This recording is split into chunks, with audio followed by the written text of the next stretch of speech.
Hi everybody, good morning. This is Jean here. Jean Truelove from Truelove Quilts for you.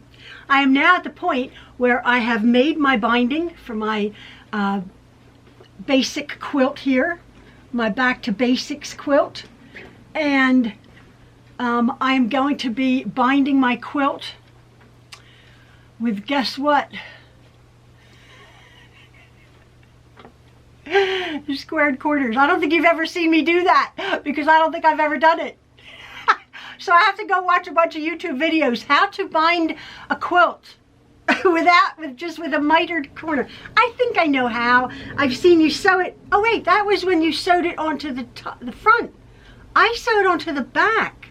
I'm not hand stitching this. Oh mate, can you do it the same way when you stitch it? Yeah, of course you can. Onto the back and then turn it to the front. Well, that will be my next video.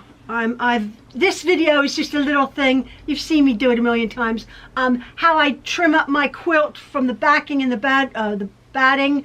I've already quilted this very loosely. One of my last videos that I'll put up. Or no, one of the videos here that I'm going to edit. Oh, you must excuse me. I don't know what I've done yet. So anyway, I've just put my camera up and I've made my binding. You've seen people make binding. But my next video, or one of my next videos, will be me doing a mitered corner. I got to figure it out, folks. Any tips? Oh, that was a big piece of thread. So anyway, thank you very much for all your love to our Maxwell and to Ian also. We appreciate it very much. The spring is coming and the weather's getting nicer here, and I'm just chattering on.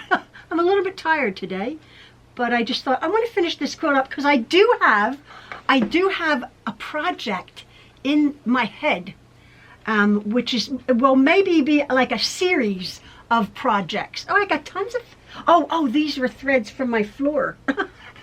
I got tons of ideas in my head, so that'll be good. So stay tuned. My next video, I'll be finishing up my quilt and showing you. Again, beginners, see my playlist. And again, thank you so very much. I'm not firing all cylinders this morning. You must excuse me. But anyway, I hope you enjoy the next few minutes. I'm going to speed it up because it's boring. But yeah, have a lovely day, everybody. And again, love from the Trueloves. So I'm securing from one corner in the ditch all the way through one block. And then the next cornerstone.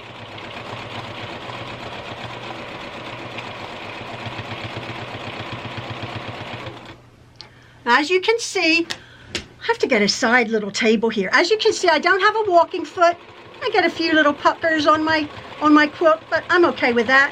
And I'm going right through my cornerstone, as you can see that. Coming into my next block.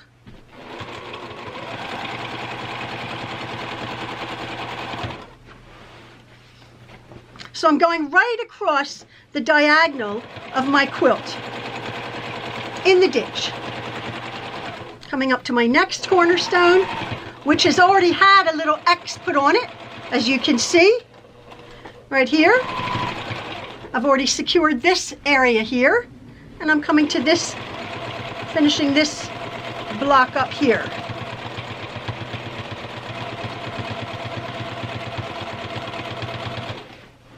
Now I've started this diagonal stitching here because that was going through that cornerstone. But right now I'm going to be concentrating on this block. It's a little bit willy-nilly, but if I just concentrate on one block,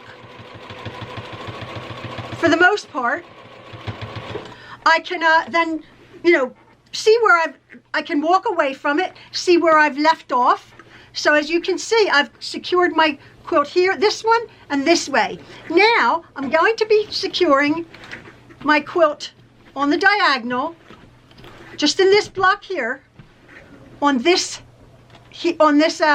square here. Now what I'm doing is, you know how to do this, I'm pulling up my bobbin thread so I don't have any of those nasty bird's nests on the back of my quilt.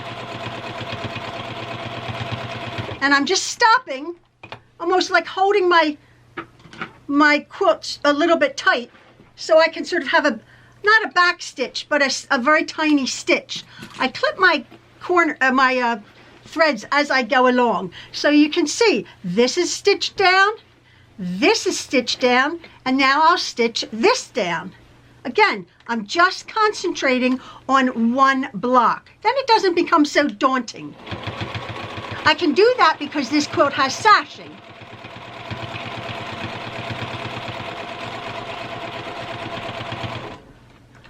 So I've done it that way. And now I'll go back and I'll do it the other way. I'll do here.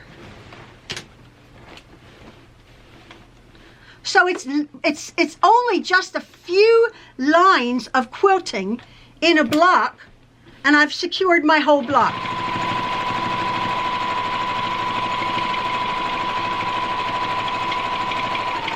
With just straight quilting. Nothing fancy, but then I'll show you in the end of this short little video of what it looks like on the back. Now again, let me do that a little bit slower if you didn't get that.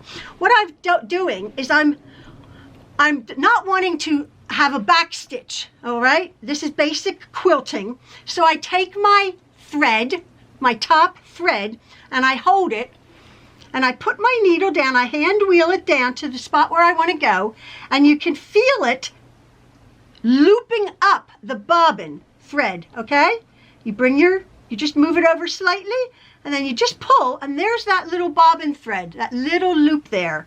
So now, both my top thread and my bobbin thread are on the top of my quilt.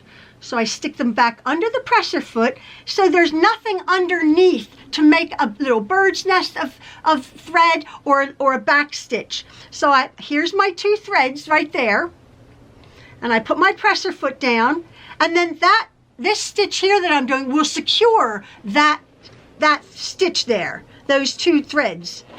And I just stitch along in the ditch, or close to it. And then as I come to the end, I sort of just hold my fabric and put a few stitches right in that end there. Again, I go back and then I cut off those two stitches right like that. Those two pieces of thread. Now I just maneuver my quilt. Again, always just working in front of me. I can take out my safety pins that I basted. And I could leave, hopefully you can see that, I could leave it like that. It's very airy, it's very puffy, but as Ian said, no, why don't we secure across and down so that there's little triangles of about 3 to 3.5 inches, as opposed to this larger 5-inch, 6-inch square here. So what I'm doing is I've secured my block down here on the diagonal. Now I'm going to come bring my bobbin thread up. I'm going to come right in the middle of this triangle here, holding my fabric like that, and then I'm aiming, I'm just looking right at this point here, right down this point here, through the block, through the square, holding my fabric. I'm just aiming, I don't have to mark it, I can just eyeball it and finish up that horizontal.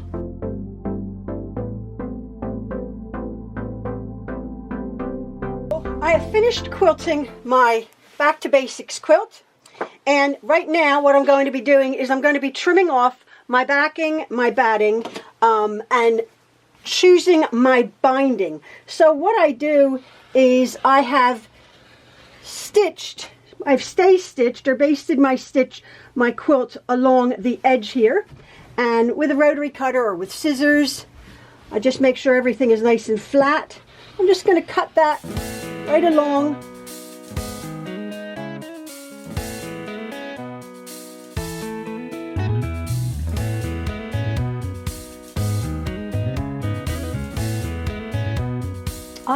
chosen quite a few different bindings or different fabrics that I thought would look nice on my quilt here.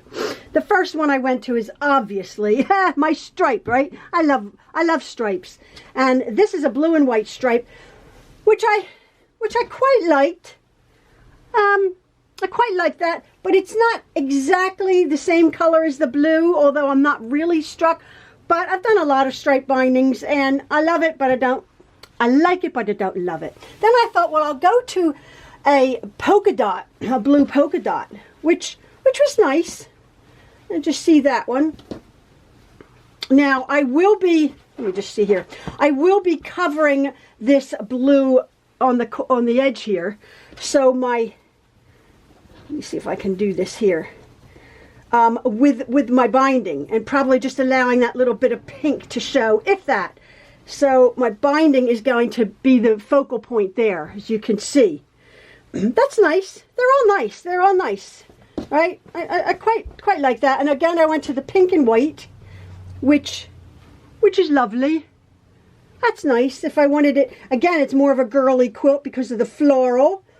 And I quite liked that. Then I found this one here, which is a pink with a blue stripe on it, which is really quite nice. Again, I think all of them are quite lovely. Then I thought, well, there's a little bit of green in here, but I pulled this. It's not the right green. This sort of green zebra print. This is more of a leaf green, and this is more of a, well, not lime, but you see that. I don't love that. Then this was right in front of me, the lavender, and as you can see, this border does have the lavender in it. And I thought, oh, I don't see lavender, but I pulled that. I think that's just from Joann Fabrics. I don't think it's a wonderful fabric, but for binding, it'll be okay.